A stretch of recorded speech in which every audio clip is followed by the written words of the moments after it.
ओम श्री गुरुवे नमः। ओम शांति शांति शांति। प्रणाम भगवान। भगवान योग वासिष्ठ महारामायण से उपसंप्रकरण सर्ग नंबर 58 से 60। शीर्षक है किरातराज सुरघु का वृत्तांत। महर्षि मांडव्य का सुरघु के महल में पधारना और उपदेश देकर अपने आश्रम को लौट जाना। सुरघु के आत्मविषयक चिंतन का वर्णन तथा उसे परम पद की प्राप्ति। सत्संग लेते हैं भगवान। वशिष्ठ जी कहते हैं, राघव, इस विषय में एक प्राचीन इतिहास का दृष्टांत दिया जाता है जो किरातराज सुरघु का परम विस्मयजनक वृत्तांत है। पूर्व काल में हिमालय के शिखरभूत कैलाश के मूल देश में हेमजट नामक किरात निवास करते थे। उनका जो राजा था उसका नाम सुरघु था। वह उदारचेता एवं शत्रु नगरी पर विजय पाने वाला था। विजय लक्ष्मी तो मानो उसकी भुजा ही थी। वह बलवान तथा प्रजापालन में दक्ष था। पराक्रम में तो वह सूर्य तुल्य और बल में साक्षात मूर्तिमान वायु के समान था। उसने नाना प्रकार के राज्य वैभवों तथा विविध धन संपत्तियों से गुहक अधिपति कुबेर को, ज्ञान से इंद्र गुरु बृहस्पति को और काव्य गुणों से असुर गुरु शंकराचार्य को जीत लिया था। शुक्राचार्य जी को जीत लिया था। असुर गुरु शुक्राचार्य जी को जीत लिया था।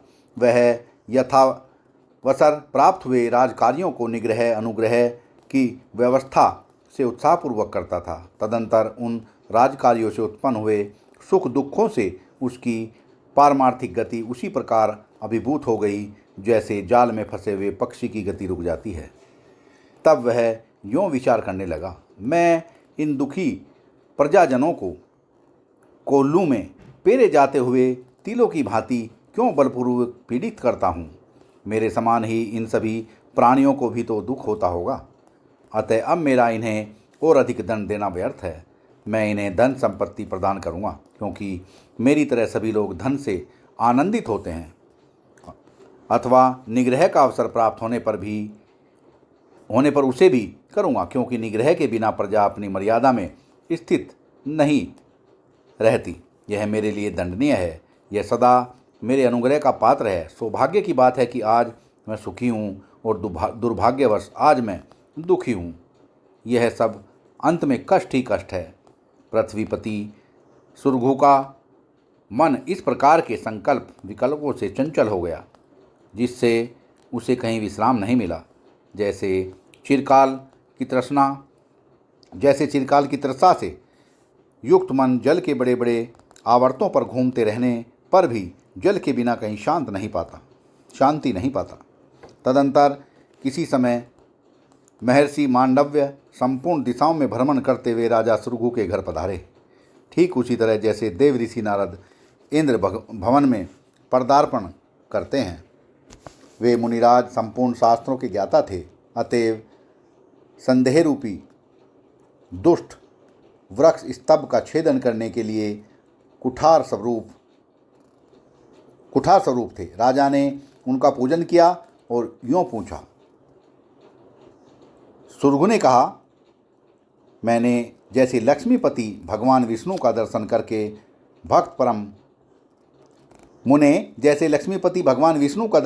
भक्त परम प्रसन्न होता है, उसी प्रकार आपके शुभ आगमन से मुझे परम हर्ष प्राप्त हुआ है।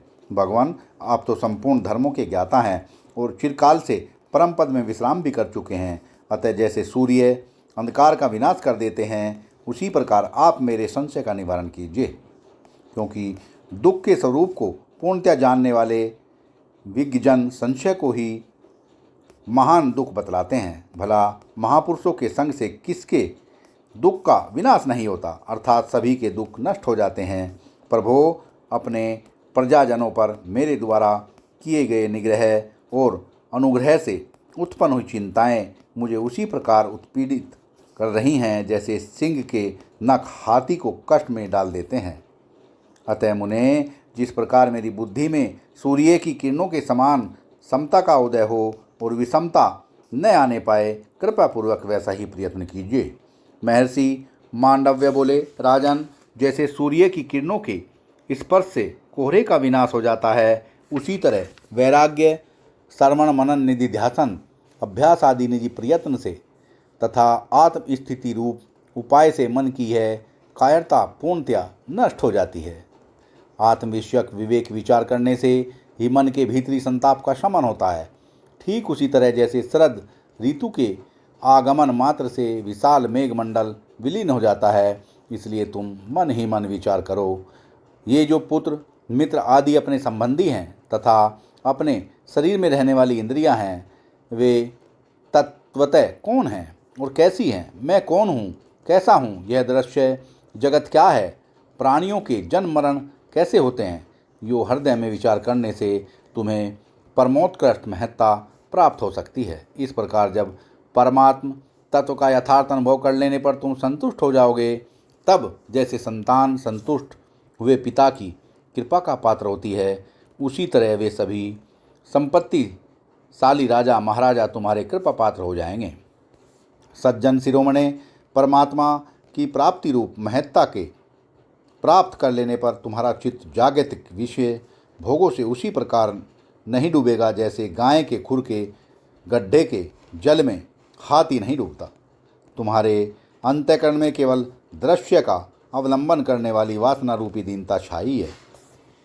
अपनी उसी दीनता के कारण तुम कीड़े की भांति भोगों में पच रहे हो, जो सर्वात्मिक बुद्धि से सब देश में, सब काल में, सभी प्रकार से संपूर्ण दृश्य प्रपंच का परित्याग कर देता है, उसे सर्वरूप परमात्मा अपने आप उपलब्ध हो जाते हैं। किंतु जब तक संपूर्ण दृश्यों का पूर्णतः त्याग नहीं हो जाता, तब तक परमात्मा का साक्षात्कार होना दुर्लभ है, क्योंकि सभी अवस्थाओं का परित्याग कर देने पर जो शेष रहता है वही अब परमात्मा कहा गया है। राजन, अनन्य कार्यों का परित्याग करके आत्मा जिस विषय की प्राप्ति के लिए स्वयं सब प्रकार से यत्न करता है, उसी को पाता है, उससे भिन्न कुछ नहीं मिलता। इसलिए अपने आत्मा का साक्षात्कार करने के लिए सभी विषयों का परित्याग कर देना चाहिए, क्योंकि सब कुछ त्याग देने पर अंत में जो दृष्टिगोचर होता है वही परम पद है। सत्संग को विराम देते हैं भगवान। प्रणाम भगवान।